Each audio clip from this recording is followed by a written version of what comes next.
আপকি চোখ নামিয়ে ফেল। তুই হলি রাজার সাধারণ এক কর্মচারী, আর উনি হচ্ছেন এই রাজ্যের রাজকুমারী। তাকে তুই কোনোদিনও পাবি না। তাই দিবাস্বপ্ন বাদ দিয়ে চল কাজে যাই, চল। রুবেল রাজকুমারীর সৌন্দর্যে এতই মগ্ন হয়ে গিয়েছিল যে এসব কথা তার কানেই পড়ল না। এমন সময় রানী এ দৃশ্য দেখে ফেলল।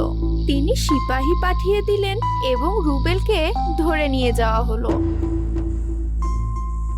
সামান্য একজন সৈন্য হয়ে তুমি রাজকুমারীর দিকে এইভাবে তাকিয়ে থাকো? তোমার এত বড় সাহস! তোমার মতো গরিব সারা বছরে যত টাকা আয় করো তা দিয়ে তো রাজকুমারীর একজোড়া জুতোই হবে না। ছেঁড়া কাঁথায় শুয়ে লাখ টাকার স্বপ্ন দেখছিলে।